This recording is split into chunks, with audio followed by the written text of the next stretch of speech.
오전 하나님 말씀은 마태복음 11장 20절부터 27절까지입니다. 11장 20절부터 27절.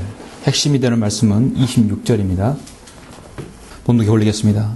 그 후 주께서는 자기가 권능을 가장 많이 행하신 성읍들이 회개하지 아니하므로 책망하기 시작하시더라. 코라시나 너에게 화 있으리라. 베세다야 너에게 화 있으리라. 너에게 행한 권능을 트로와 시돈에서 행하였더라면 그들이 벌써 베옷을 입고 제에 앉아 회개했으리라. 그러나 내가 너에게 말하노니 심판날에 트로와 시돈이 너희보다 더 견디기 쉬우리라. 가퍼나움아 하늘까지 높아진 너는 지옥까지 낮아지리라.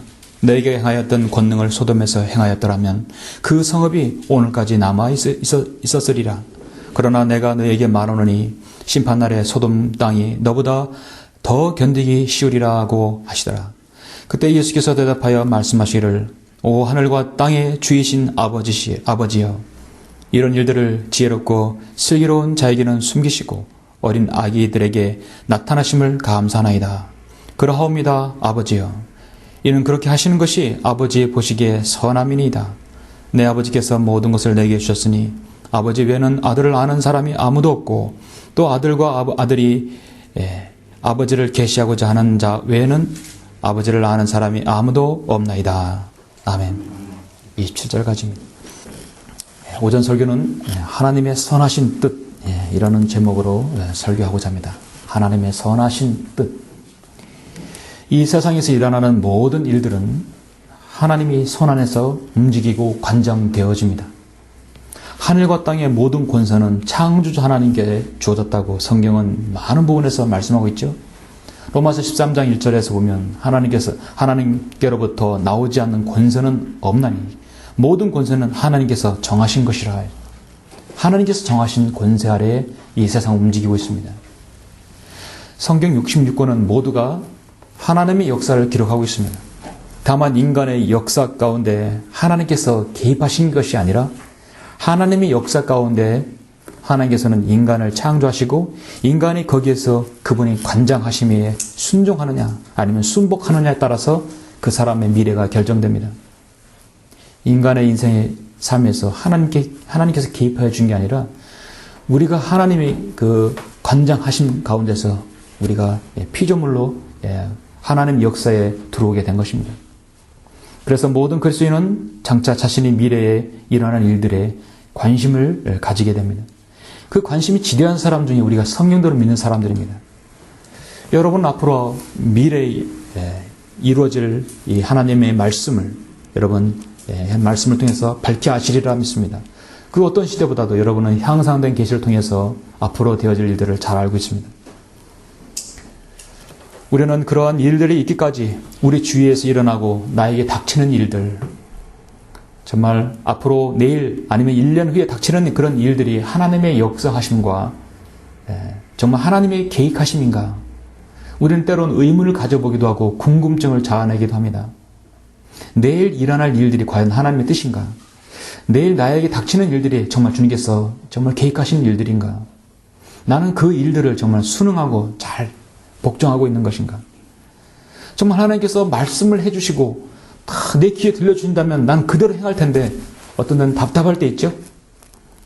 내가 어떤 중요한 결정을 내려야 할 때 어떤 것이 하나님의 뜻인지를 여러분 분별하기 힘들 때가 있을 것입니다.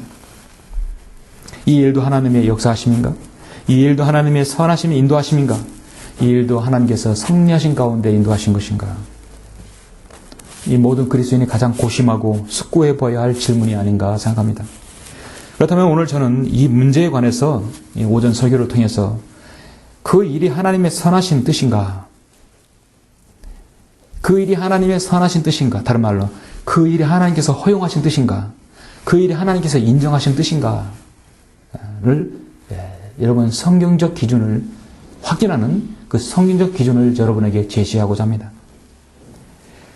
미국의 부흥사 D.L. 무디가 목사가 심화하던 교회의 한 교인이 양조장을 크게 짓고 개업 예배를 드리게 되었어요. 이 자체 양조장 건립하고 개업 예배 드리는 자체가 문제죠. 지역 유지들이 들어와 많이 참석했고 각계각층의 사람들이 초청되었습니다. 또 그 주변 교회 목사들도 함께 초청되어서 이 양조장 사업이 잘 되게 해달라고 기도도 하고 설교도 하고 그리고 축사를 했어요. 이제 마지막 순서인 축도 시간이 되는데 그걸 D.L. 무디 목사가 맡게 되었습니다. 과연 무디는 이 일이 하나님께서 기뻐하시는 일인가? 하나님께서 선하신 인도하심에 관한 일인가? 의심을 품게 되었습니다. 그런 자신의 기도 차례가 되자 두 손을 높이 들고 기도하기 시작했습니다.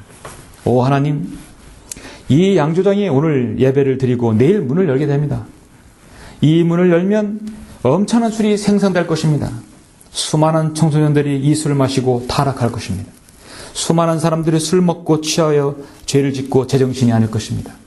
그러므로 이 양조장 문이 열리지 않게 하여 주옵소서. 오 하나님 아버지시여, 하늘의 뜻이면, 하나님의 뜻이면 제발 오늘 밤 이 양조장 주인의 마음을 감동시켜서 이 양조장 문을 오늘 밤 닫고 열리지 않게 하여 주옵소서 라고 기도했습니다. 이러한 무디의 기도로 인해서 양조장 개업 예배를 드려온 사람들은 막 엄청나게 당황했고 엉망이 되어버렸습니다. 무디 목사님의 이 축도를 들은 사람들은 축하 파티를 하려다가 모두 당황해서 다 가버렸습니다. 그날 밤 양조장 주인이 밤새 고민을 하게 되었어요. 무디 목사님의 그 기도가 계속 뇌리에 들리는 거죠.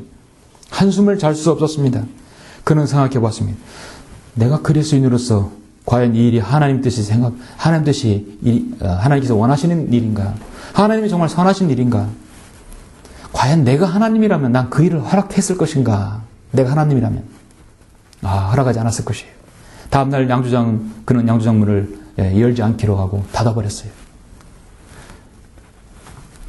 그리고 나중에 그 건물이 무디 신학교가 되어버렸습니다. 하나님께서 양조장을 신학교로 바꿨습니다. 그리스도인들에게 선한 일들로 마무리되었을 때 성경적으로 가장 적합한 말은 무엇이라고 보십니까? 오늘 저는 여러분에게 이 말씀을 소개합니다. 제 개인적으로 늘 어떤 일을 하였을 때, 결정하였을 때 늘 이걸 되물으면 가장 좋은 하나님 뜻을 분별하는 방법이라고 보아집니다. 마태복음 11장 26절에서 그러하옵니다. 아버지여. 이는 그렇게 하시는 것이 아버지의 보시기에 선함이니이다. 아주 중요한 기준입니다. 태국의 홍수로 인해서 많은 사람들이 집을 잃고 이재민 옮겼습니다. 그가 최악의 상황입니다. 터키 지진으로서 수백 명, 수천만의 사람들이 죽어가고 집을 잃었어요. 올해 3월에 있죠. 동일본 대지진으로 해서 쓰나미로 인해서 수백만 사람들이 집을 잃고 생업을 잃고 목숨을 잃었습니다. 미국의 허리케인으로 해서 많은 사람들이 인명의 피해가 있어요. 과연 우리는 그리스도인은 거기에 대해서 뭐라고 노평을 해야 되는 것인가? 뭐라고 해야 할 말이 뭐 있습니까? 그러하옵니다. 아버지요. 이는 그렇게 하시는 것이 아버지 보시기에 선함이니이다. 가장 좋은 대답일 것 같습니다. 오늘 저는 이 마태복음 본문 11장의 본문을 통해서 정말 하나님 뜻이 무엇인가, 여러분이 궁금하던 그 하나님 뜻이 정말 이 맞는 것인가를 좋은 기준을 이 본문을 통해서 저는 여러분에게 제시하고자 합니다. 방금 말씀드린 이 본문의 마태복음 11장 20절부터 27절까지는 예수 그리스도의 사역의 한 부분이었죠. 지금 11장의 상황은 9장, 10장 넘어가면서 이미 자신들이 백성들로부터 왕이신 예수님께서, 메시아이신 예수님께서 자신의 백성들로부터 거부당하고 계십니다. 가장 많이 행하는, 권능을 많이 행하고 이적을 많이 행했던 지역이 더 회개하지 아니하는 거예요. 그 베세다, 여러분 얼마나 오병의 기적이 일어나고 좀 그랬습니까?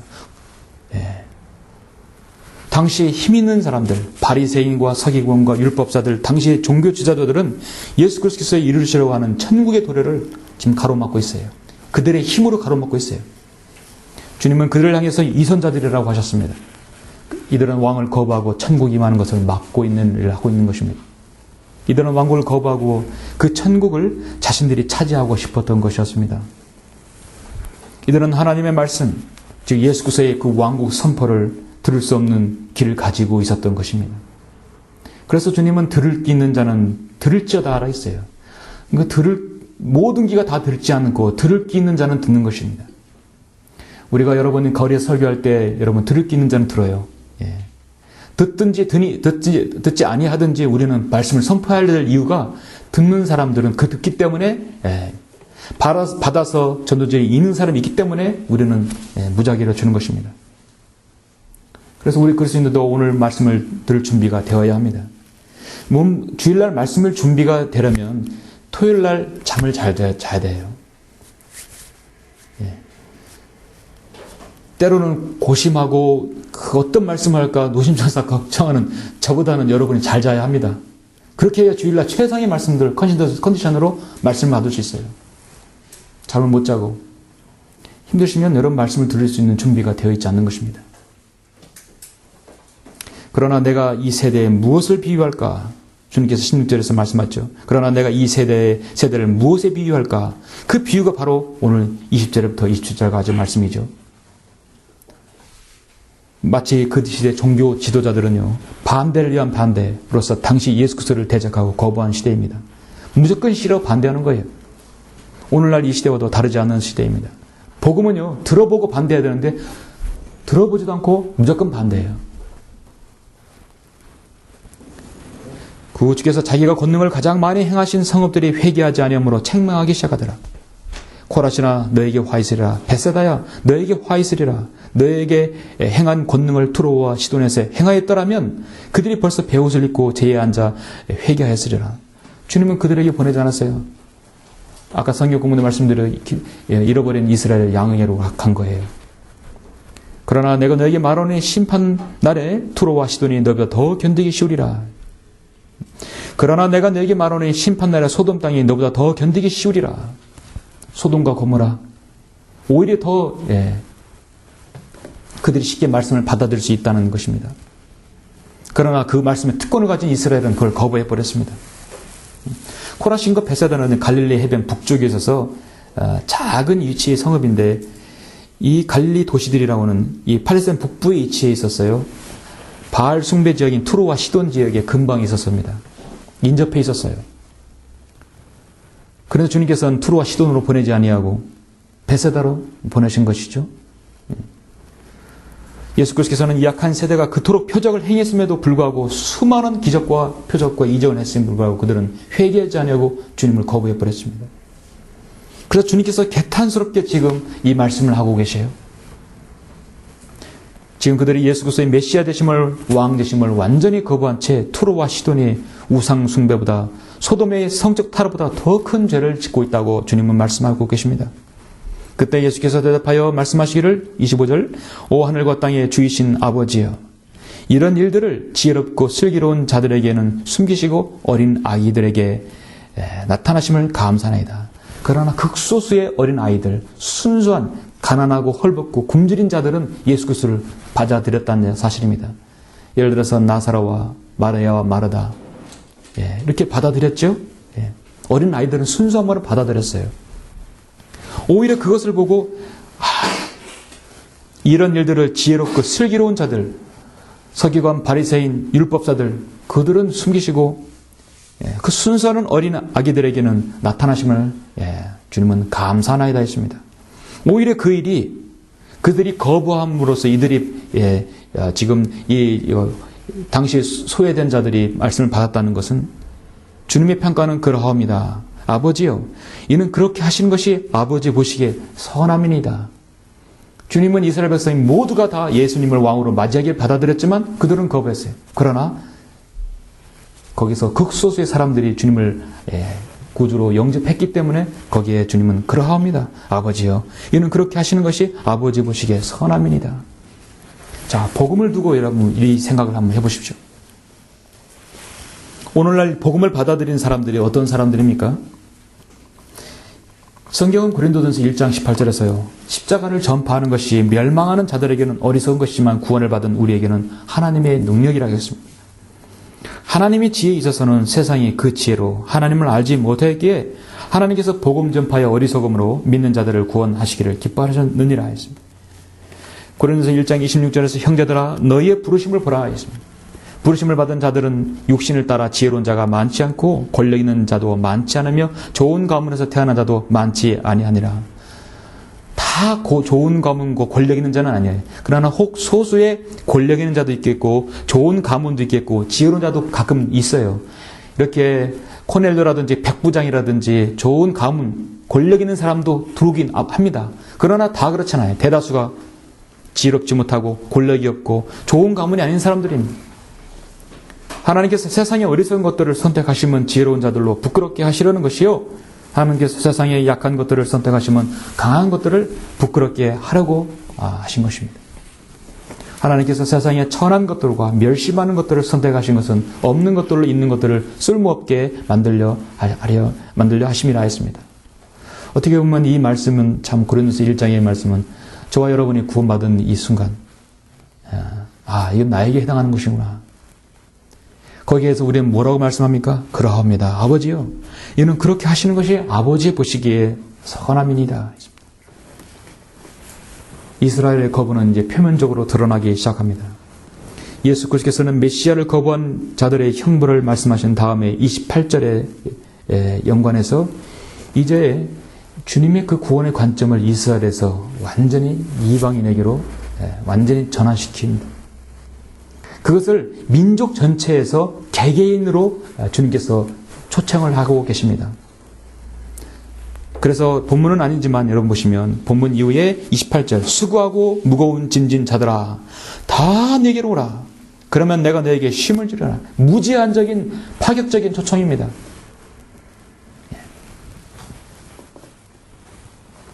오죽했으면 주님께서 이렇게 초청을 했을까요? 그것은 이스라엘이 극심하게 예수님을 거부하였기 때문에 주님은 이렇게 위대한 수청을 하시게 된 것입니다. 가장 전 인류를 향한 포괄적이고 무제한적이고 파격적인 초청입니다. 개별적인 초청입니다. 수고하고 무거운 짐진 자들아 다 내게로 오라. 그러면 내가 너에게 쉼을 주리라. 나는 마음이 온유하고 겸손하니 내 멍에를 메고 나에게서 배우라. 그러면 너희가 너희 혼에 쉼을 얻으리라. 이는 내 멍에는 쉽고 내 짐은 가볍기 때문이라. 오늘날 여러분 이 구절로 얼마나 많은 사람들이 여러분 복음 전할 때 이 구절도 사용하시죠? 혼의 쉼을 얻는 유일한 방법입니다. 그것이 하나님의 뜻이고 하나님 보시기에 선하신 일이기 때문이었습니다. 우리 그리스도인에게 일어난 일들은요, 우연이 없습니다. 심지어 제비도 하나님께서 관장하신다고 잠언 16장에서 말씀하고 있죠.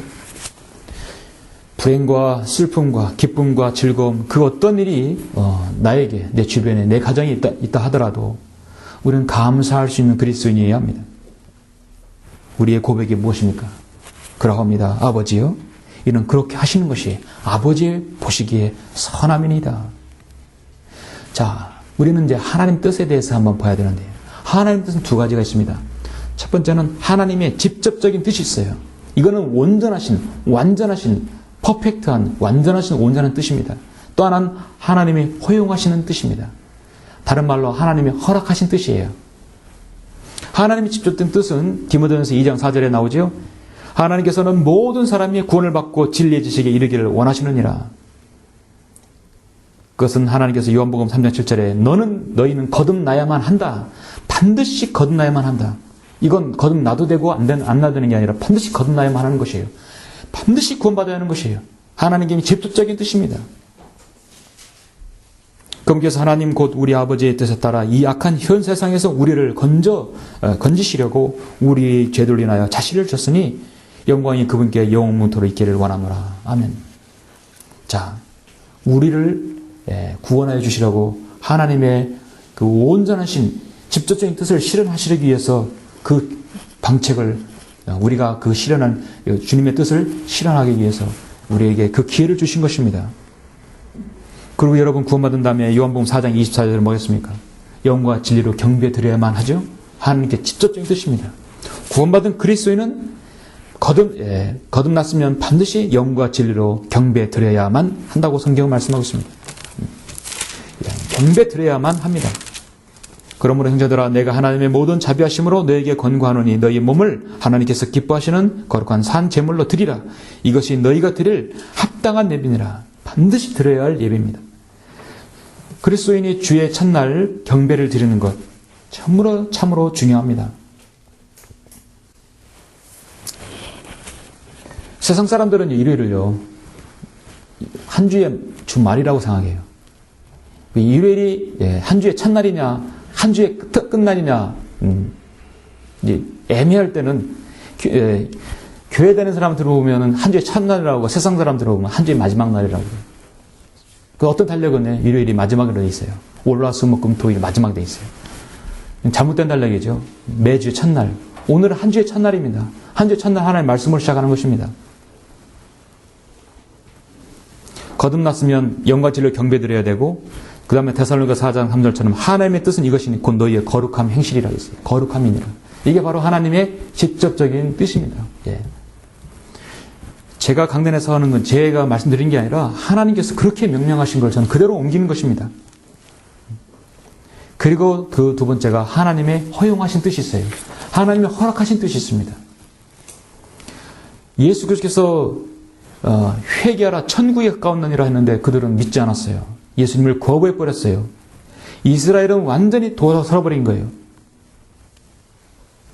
하나님께서 어떻게 반응 나오셨으면 그래? 그래. 그러면 이 위대한 복음은 이방인에게 넘어가지. 수고하고 무거운 짐진 자들아 다 내게로 오라. 넘어갔습니다. 하나님께서 허용하신 것이에요. 그리고 그들은 AD 70년에 티투스 장군을 통해서 이스라엘을 완전 황폐화됐고 디아스포라를 1900년 동안 당했습니다. 1900년 동안 당한 다음에 그들은 지금 독립해서 모였지만 앞으로 대환란이 또 남았습니다. 전무후무한 대환란이 나왔어요. 7년 대환란이 그들에게 또 남겨진 것입니다. 그건 하나님께서 그렇게 그들에게 허락하신 것이에요. 하나님께서 자신의 백성, 그 양들에게 고의로 고난을 주실 분이 아니죠. 그들이 거부했기 때문에 하나님께서 허용하신 겁니다. 그러하옵니다. 아버지요. 이는 그렇게 하시는 것이 아버지 보시기에 선함이니이다. 그렇습니다. 럭커 목사님의 스승인 밥존스 목사님은 인생에 있어서 진정한 성공은 하나님께서 내 인생에 있어서 무엇을 원하시는지 그것을 알고 그 일을 실현하는 사람이 진정 성공한 사람이라고 했습니다. 자신의 인생을 향한 하나님의 뜻이 무엇인가? 여러분 아직도 정립이 되지 않았습니까? 내 인생이 하나님의 뜻이 무엇인가? 그리스도인들은 각자에게 가지고 계신 하나님의 뜻과 계획을 알기를 노력해야 되고 알아야 되고 또 그것을 실현해야 합니다. 하나님께서는 하나님의 뜻과 하나님의 계획을 말씀과 기도와 또 교제를 통해서 또 조성된 환경을 통해서 알게 하십니다. 하나님 뜻은 선하신 뜻이 있고 기뻐하신 뜻이 있지만 무엇보다도 그리스도인에게 온전하신 뜻이 있어요. 우리가 구원받고 그 다음에 영과 진리로 경배드리고 거룩한 행실로 우리 행실을 하나님 앞에 선하게 올바르게 주님을 섬긴다면 직접적인 뜻입니다. 그리스도인은 자신이 하나님의 뜻에 따라 세상과 일치하지 않으며 마음의 변화를 받아서 새로운 삶을 살아가고 있음을 반드시 자신을 입증해야 합니다. 여러분의 결정, 여러분의 사고와 여러분의 판단, 여러분의 모든 행보들이 때로는 어떤 것이 이것이 하나님의 뜻인지 아닌지를 모를 때 여러분은 기준은 무엇입니까? 오늘 좋은 기준을 여러분이 제시합니다. 이 일이 정말 하나님 보시기에 그러하옵니다. 예수님의 고백처럼 예수님 말씀처럼 그러하옵니다. 아버지요. 얘는 그렇게 하시는 것이 아버지 보시기에 선함이니다. 이 고백이 필요하더랍니다. 저는 오늘 이 시간 잠시 세 가지를 하나님께서 선하신 뜻이 무엇인가? 정말 하나님의 그 허용하신 뜻, 여러분의 직접적인 뜻은 무조건 해야 되는 것이지만 하나님께서 허용하시는 뜻, 허락하신 뜻을 알려면 이것이 하나님께서 허락하신 일인가, 허용하신 일인가, 하나님의 선하신 뜻인가를 알려고 하는 세 가지 방법을 여러분에게 제시하고자 합니다. 이건 여러분 참으로 중요합니다. 그러합니다, 아버지요. 이는 그렇게 하시는 것이 아버지 보시기에 선함이니다. 이와 같은 고백이 여러분 나의 고백이를 원하십니까? 하나님의 선하신 뜻 첫째는 알려면은 먼저 내주하신 성령님의 중보하심을 의지하라 하는 것입니다. 내 안에 내주하신 성령님을 의지하라 하는 것이에요. 가장 중요합니다. 내 안에 성령님을 제쳐놓고 이게 하는 뜻인가를 알려고 하면 방법이 먼저 틀린 것입니다. 번지수가 틀렸어요. 다 같이 로마서 8장 26절을 한번 찾아보시겠습니다. 오늘 중요한 좋은 여러분 말 지침을 여러분 보시는 것입니다. 로마서 8장 26절 27절 이와 같이 성령께서도 우리의 연약함을 도우시나니 이는 우리가 마땅히 기도해야 할 것을 알지 못하나 성령께서 친히 말할 수 없는 신음으로 우리를 위하여 중보하시기 때문이라. 마음을 살피시는 분이 성령의 생각이 무엇인지 아시나니 이는 그분이 하나님의 뜻대로 성도들을 위하여 중보하시기 때문이라. 아멘. 여러분의 아내도 남편도 여러분의 자녀도 형제도 자매도 여러분의 마음을 살필 수는 없어요. 열길 물속 하나도 사람 속은 모른다고죠. 여러분의 마음을 살필 수 있는 유일한 분은 여러분 안에 내주하신 성령님만이 여러분 마음을 살피시고, 얘야, 너 이것을 해야 된다. 너 이것이 해야 되지 않겠니? 네. 성령의 생각이 무엇인지 계속 일깨워주고 중보하시는 분을 우리는 의지해야 합니다. 그래서 사도 바울은 로마서 1장 10절에서 뭐라고 합니까?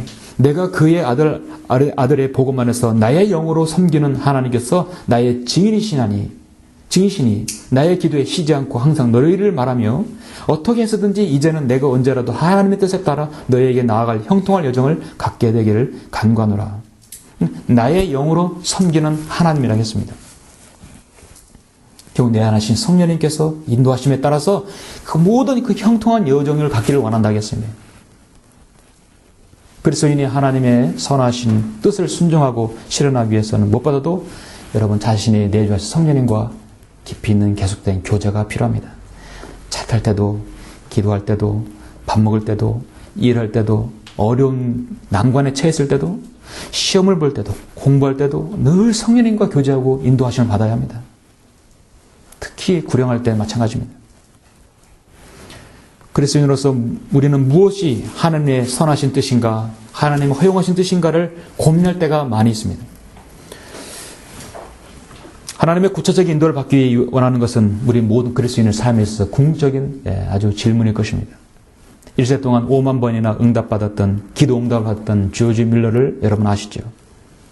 조지 밀러는 이에 대해서 6가지 지침 단계를 기록하고 있었어요. 자, 이것이 하나님의 허용하신 뜻인가 알려고 하는 6가지 단계를 조지 밀러는 정립을 했었습니다. 첫 번째는 어떤 문제가 있을 때 그 문제에 관한 나의 의사가 있지 않도록 마음을 개입되지 않으려고 노력한다.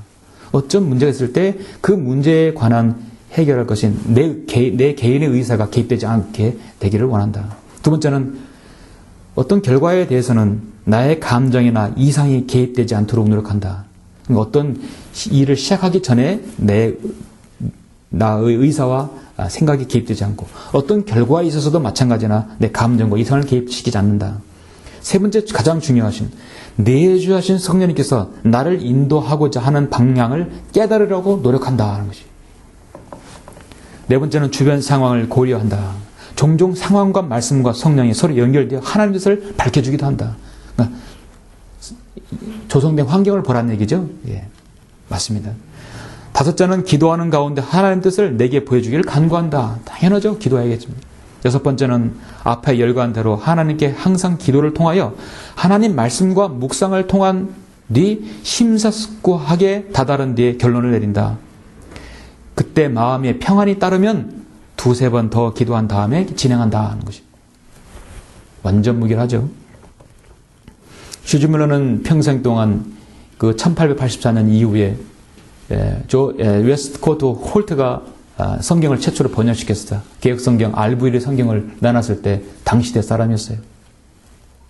RV 성경을 당신의 고아원에서 킹정 성경으로 대체하게 되면 모든 고아원의 재정을 다 대주겠다 했을 때 조지 밀러는 당장 그 성경을 집어 던져버렸습니다. 평생 동안 100번이나 무릎 꿇고 성경을 읽었던 사람이에요.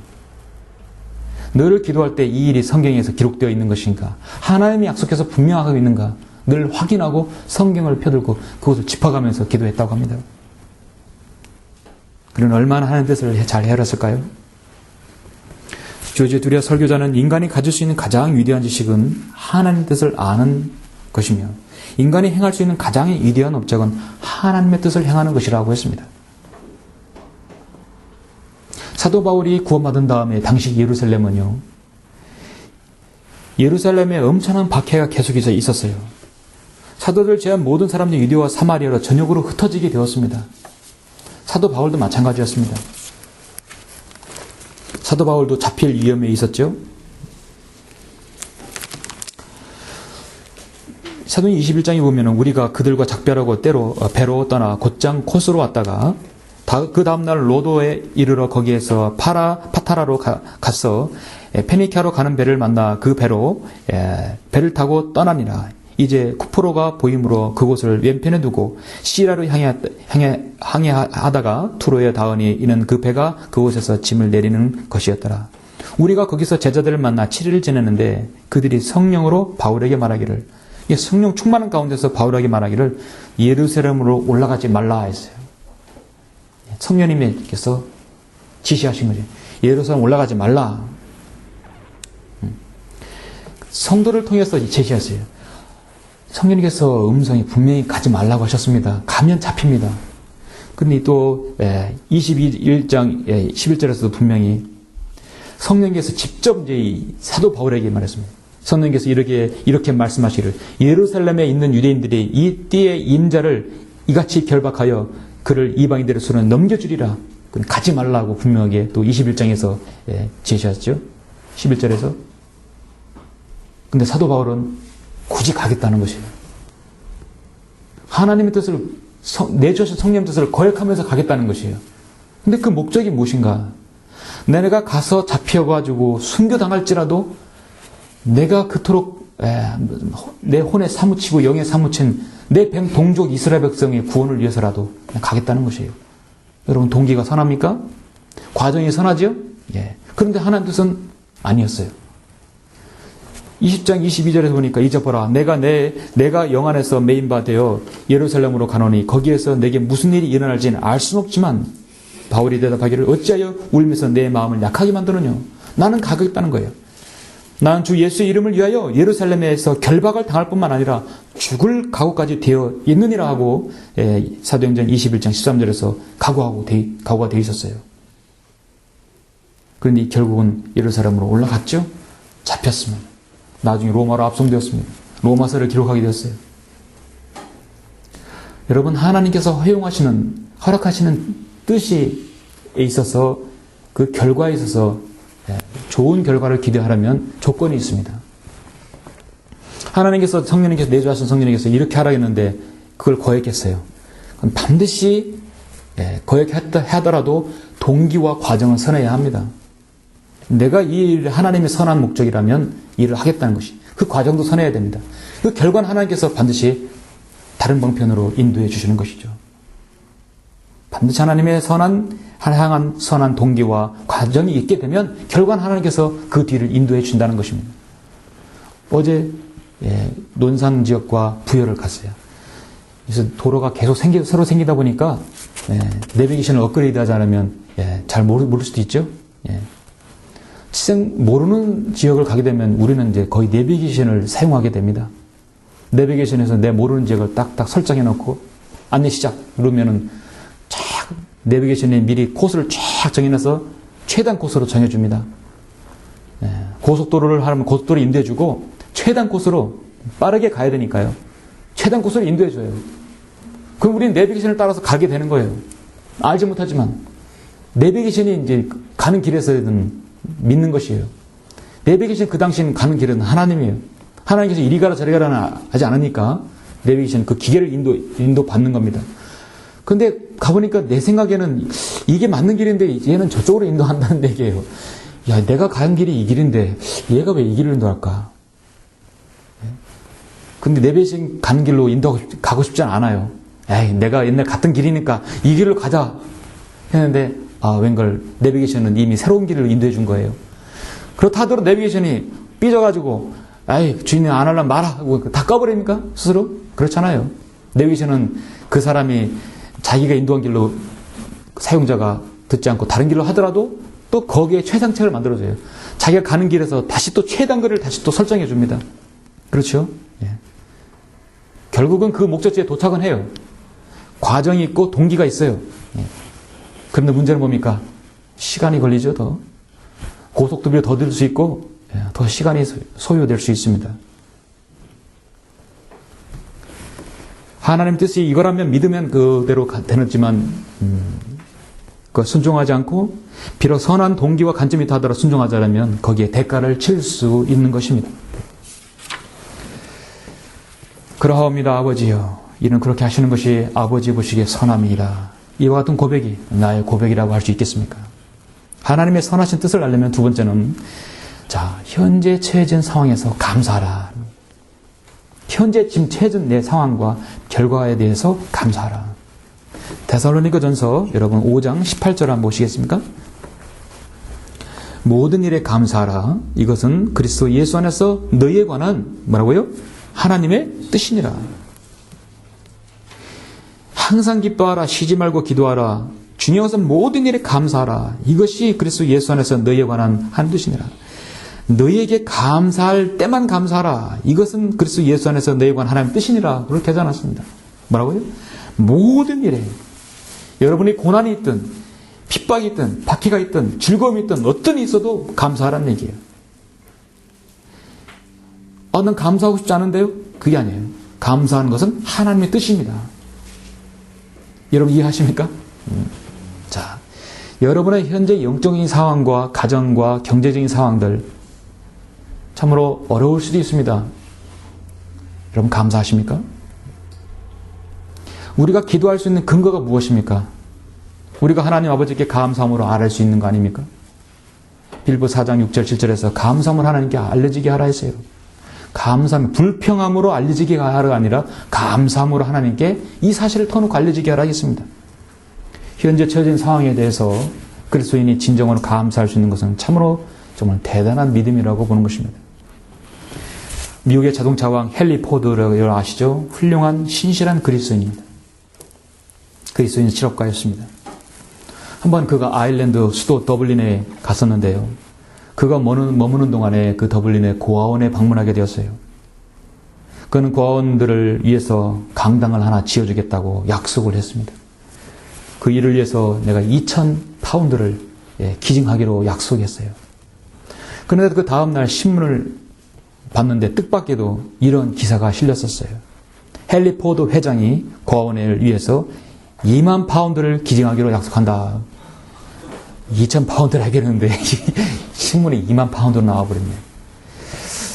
야, 2,000파운드가 2만 파운드 0이 하나 더 붙어버린 거예요. 고아원 측에서 그 기사를 보고 포드 회장을 찾아가서 정중하게 사과했어요. 우리가 여기다가 잘못해서 0 하나를 더 붙였습니다. 우리가 그 신문사의 정정 기사를 보도 내겠습니다. 다시 0 하나를 떼겨서 하겠습니다. 그래서 헨리 포드는 웃으면서 다음과 같이 말했습니다. 아이고 할 수 없지요. 다 하나님의 뜻이 아니겠습니까? 제가 그냥 18,000파운드를 더 내겠습니다. 그 대신에 고아원이 강당이 완공되면 그 입구에 이런 글씨를 써주시기 바랍니다. 헨리 포드의 뜻이 아니고 하나님의 뜻에 의해서 드려진 헌금으로 지어진 강당이라는 말이 써졌다고 합니다. 하나님 뜻이라 믿는 거예요. 그런 상황에서 감사하지 않고 내가 어떻게 18,000을 더 낼 수 있냐고. 그렇게 하면 감사하는 그리스도인이 아니죠. 거기에 감사한다는 것이에요. 감사함으로 기도하라 하겠어요. 감사함으로 너희 필요를 아뢰라 하겠어요. 감사함을 넘치게 하라는 것이 바로 우리 뜻이 아닙니다. 그건 하나님 뜻이에요. 우리는 절대적으로 이 말씀에 순종할 뿐입니다. 우리를 향하신 하나님의 은혜가 넘치는 것처럼 하나님을 향한 우리의 감사함도 넘쳐야 하지 않겠습니까? 넘치게 사랑을 줬는데 우리도 넘치게 감사해야 되죠. 그리고 감사는요, 낭비가 아니고 결코 손해보는 것이 아니라 그 축복의 전주곡입니다. 그 모든 일에 우리가 감사하는 것은 하나님의 뜻인 것입니다. 여러분 주위에 감사할 일 찾아보시면 너무도 많을 것입니다. 여러분에게 일어난 어떤 일은 여러분의 뿌리는 대로 거둔 일도 있었을 것입니다. 아니면 어떤 죄인이 마귀의 뜻대로 행해서 여러분에게 안 좋은 영향을 끼쳐서 여러분이 안 좋은 상황에 올 수도 있습니다. 내가 실수해서 잘못된 일로 인한 결과일 수도 있습니다. 마귀의 공격으로 인해서 내가 난감한 처지에 있을 수도 있습니다. 실로 우리 주위에는 하나님 뜻과는 상관없는 일들이 내 주위에 나에게 많이 나기도 합니다. 그런데 무슨 일이 일어날지라도 우리가 하나님 뜻 안에서 방법이 있습니다. 그것은 바로 하나님께 감사하는 마음이 있지 않는 것입니다. 우리 그리스도인 삶에는 어려운 것들이 분명히 있습니다. 그러나 우리 구원받은 사람들은 모든 것이 안 좋은 방향으로 가고 있지만 우리는 거듭난 사람들입니다. 우리는 이 세상의 어려움에 봉착될 수도 있지만 궁극적으로 우리는 하늘나라 갈 사람들이에요. 최후의 우리가 승리자가 될 사람들입니다. 여러분 집에 가면 수도꼭지만 살짝 누르면 시원하고 깨끗한 물이 막 펄펄 나오죠. 끊임없이 나올 겁니다. 여러분 실내에 맨발 벗고 딛는 그 실내 화장실이 안에 들어있어요. 옛날에 화장실 가려면 저쪽 멀리 돌아갔잖아요. 스위치만 누르면 뜨거운 물이 나오고요. 차가운 물이 나오고 신선한 물이 나옵니다. 여러분 개인 승용차가 있는 분도 있겠지만 승용차가 없는 분들은 편리한 교통 혜택을 잊게 됩니다. 편하게 여러분 교회에 오십니다. 걸어서 오신 분 계십니까? 여러분 집에는 에어컨도 있습니다. 여러 벌의 옷도 있습니다. 매 끼마다 굶지 않고 식사를 합니다. 어떻게 보면 이런 모든 생활 혜택이 당연하다고 생각하지만은 지구 반대편에서 지금 지진과 홍수와 가뭄으로 전쟁으로 쓰나미로 매 끼니를 걱정하는 사람들 보면 여러분은 행복하지 않습니까? 거기에 여러분 하나님의 바른 말씀으로 최상의 꼴을 여러분 드시고 하나님의 말씀을 가지고 있잖아요. 이것 자체가 우리는 너무나 감사한 일입니다. 그래서 어떠한 상황에서도 사도 바울은 감사하는 법을 배워야 된다고 말씀하고 있습니다. 빌보서 4장 11절에 보니까 내가 궁핍함으로 말하는 것이 아니니 이는 내가 어떤 처지에서도 스스로 만족하는 법을 배웠기 때문이라. 나는 비천에 처할 줄도 알고 또 풍부함에 처할 줄도 알며 모든 처지와 모든 일에 있어서 나는 배고픔과 배부름과 배고픔과 풍부함과 궁핍함을 다 배우노라. 내게 능력 주시는 그리스도를 통하여 내가 모든 것을 할 수 있느니라 했습니다. 군대 병장 말년쯤에 병장 달고 있으면 가끔씩 신참 소위가 들어오죠. 이 군대생활 6개월도 안 된 사람이 소리에 인간해가지고 와가지고 내 의원이 이러니 잘했니? 훈련이 잘했네. 병장들 하사들은요 웃어요. 아이고, 짬밥도 안 먹은 사람이 저렇게 한다고. 하나는 지휘관이 있었는데 제 지휘관이 있었는데 그 사람은 1병 때부터 2병, 상병, 병장, 하사, 중사, 상사 달고 소위 달고 중위 달고 대위 달은 사람이 있었어요. 그 대위 달은 사람이 우리의 그 병영 생활을 잘 이해하겠습니까? 아무것도 안 하고 바로 소위 중위 대위 달은 사람이 잘 이해하겠습니까? 누가 그 병사들의 고충을 알겠습니까? 미싱하우스가 뭔지 알아요? 모르잖아요. 다 알아요. 병장 제대한 사람들은. 나는 비천에 처할 줄도 알고 풍부함에 처할 줄도 알고 모든 처지와 모든 일에 배 있어서 배부분과 배고픔과 풍부함, 궁핍함을 다 배웠어요. 사도 바울은 모든 지식을 다 갖춘 가마리엘 문학의 최고의 오늘날 SK 스카이 출신이에요. 그런 사도 바울에게 하나님께서 그 일을 맡기지 않았습니까? 우리 그리스도인은 모든 부분에서 때론 비천에 처할 줄도 아는 것에 대해서 감사를 드려야 할 것입니다. 그러하옵니다 아버지여 이는 그렇게 하시는 것이 아버지 보시기에 선함이니이다. 이와 같은 고백을 나의 고백이라고 할 수 있겠습니까? 하나님의 선하신 뜻을 알면 마지막 세 번째는 중요합니다. 고난 속에서도 인내함으로 섬기라. 고난 속에서도 인내함으로 섬기라. 자 여러분 베드로전서 3장 16절을 한번 보시겠습니다. 베드로전서 3장 16절 선한 양심을 가지라. 이는 그들이 행악자들에게 하는 것처럼 너희를 비방하다가도 그리스도 안에 있는 너희의 선행을 거짓되이 비난하는 것을 부끄러워하게 하려 함이니라. 하나님의 뜻이 그러하다면 악을 행하다가 고난을 당하느니 선을 행하다가 당하는 것이 나으니라. 아멘. 이스라엘 백성은 악을 행하다 고난을 당했어요. 우리 그리스도인은 어떻습니까? 선을 행하다가 고난을 당하는 사람들이에요. 누가 더 하나님 보시기에 의로운 사람들입니까? 19절 보십시오. 4장 19절. 그러므로 하나님의 뜻에 따라 고난을 받는 사람들은 선을 행하면서 신실하신 창조주께 그들의 혼을 지키시도록 맡길지어다. 아멘. 아무리 어려워도 힘들어도 하나님의 뜻이 그러하다면 내가 지금 주님을 섬기는 부분에서 최상으로 섬겨야 합니다. 이거 어렵다고 해서 이게 힘들다고 해서 다른 일이 도미노처럼 연쇄적으로 해서 모든 일이 다 자포자기가 되어버리면 안 되는 것이에요. 지금 어려운 일을 봉착하더라도 내가 주님을 섬겨야 할 부분이 있으면 섬겨야 되는 거죠. 복음 전해야 할 일이 있으면 복음 전해야 합니다. 하나님께서 분명히 보십니다. 히브리 10장에서 너희에게 인내가 필요하면 너희가 하나님의 뜻을 행한 후에 그 약속을 받기 위함이라 하겠어요. 그러므로 고난 속에서 우리가 인내함이 필요하고 인내하면서도 섬겨야 합니다. 우리는 현재의 고난이 하나님께서 허락하시고 라고 믿는다면 우리에게 필요한 것은 인내와 믿음입니다. 전적으로 주님을 의지해야 하겠죠. 고아들의 아버지이며 교육자의 아버지인 페스탈로치는 전쟁 후에 고아들을 교육에 헌신한 스위스의 이대한 교육가이며 그리스도인이었습니다. 훌륭한 그리스도인이었습니다. 특히 그는 어려운 가운데 아내와 함께 성경을 늘 애독하며 아이들을 돌보았습니다. 1815년에 아내가 먼저 세상을 떠났습니다. 그는 관 위에 그렇게 아내와 같이 보던 성경을 관 위에 올려놓고 말했습니다. 우리 두 사람은 성경에 의한 사랑을 체험했고 오랜 세월 동안 고난과 싸웠다. 극심한 가난 속에서도 마른 빵을 먹어야 할 때도 나는 하나님의 뜻에 거슬리지 않으려고 애썼다. 그 하나님의 가르침에 의해서 우리 두 사람은 헤어졌다. 그러나 성경의 사랑으로 우리는 여전히 함께 하고 있다는 것입니다. 자, 고난 이끌어 하나님의 뜻이라고 한다 하더라도 그것은 언젠가 끝납니다. 다만 고난 속에서 인내하고 기다리는 사람이 승리의 면류관을 받을 수 있지요. 하나님께서는 죽은 자의 하나님이 아니십니다. 하나님께서는 그리스도 안에서 산 자의 하나님이십니다.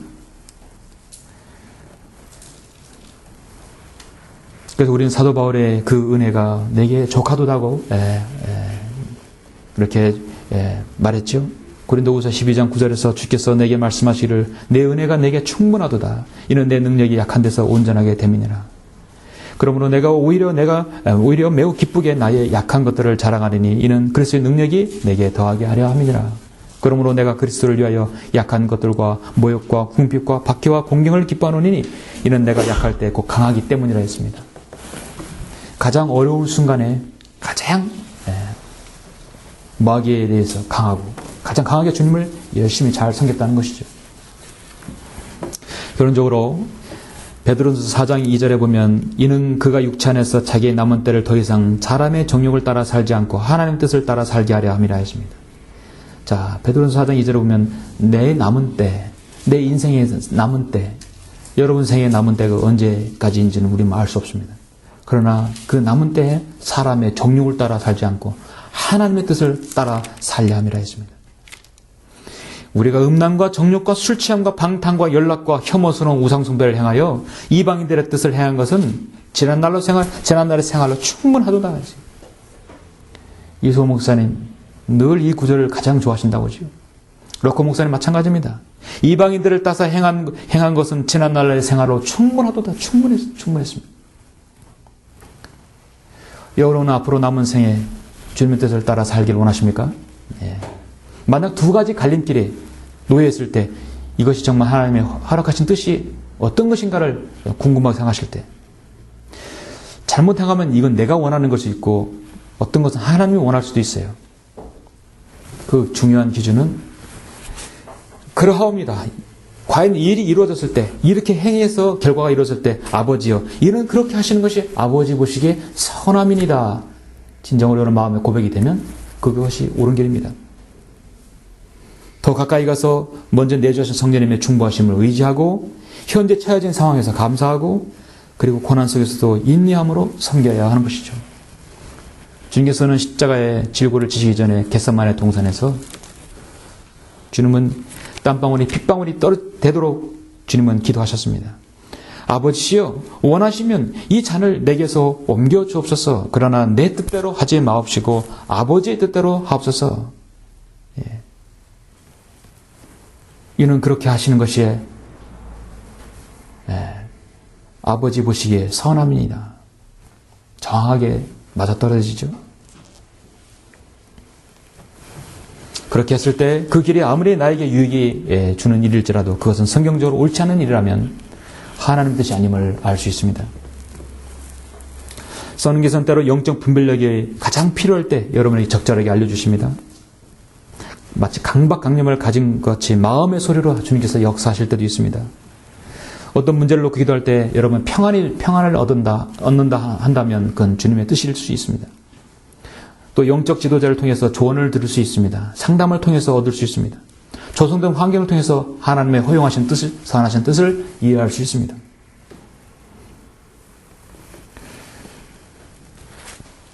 마가복음 3장 35절에서 하나님께서 예수님께서는 하나님의 뜻을 행하는 그 사람은 나의 형제요 자매요 모친이라 했습니다.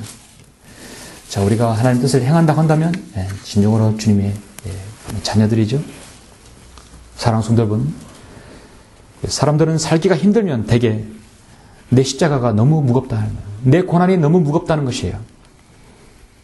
여러분, 여러분이 가진 십자가, 여러분이 가진 고난, 여러분이 가진 문제 해결점들, 내가 가장 무거운 거 지었다고 생각하십니까?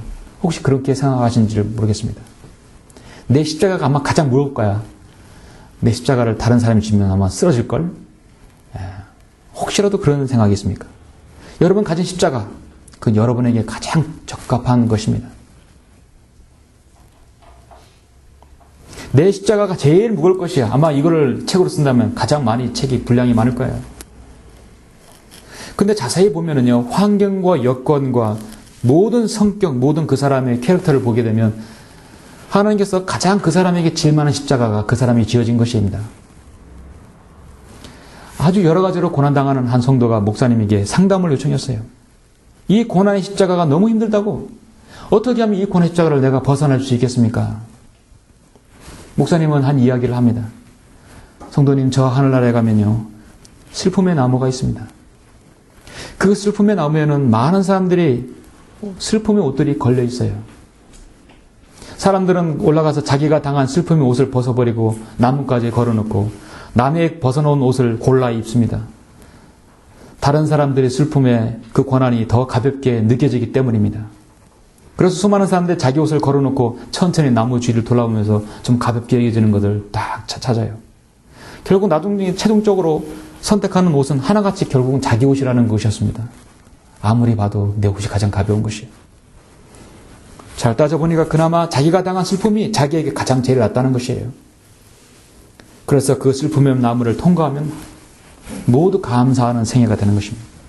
하나님을 영원히 찬양하는 존재가 된다고 합니다. 내 십자가가 가장 큰 것 같지만 사실 내 십자가는 내게 가장 적절한 것이라고 하는 것입니다. 그렇게 상담했더니 그 성도가 돌아갔다고 합니다. 아버지, 그러하옵니다. 아버지요. 이런 그렇게 하시는 것이 아버지 보시기에 선함입니다. 여러분의 닥치는 일이 여러분의 고백이 이 고백이 되시길 바랍니다. 마지막으로 제가 고린도전서 15장 10절 말씀을 읽어드리고 설교를 마치겠습니다. 고린도전서 15장 10절입니다.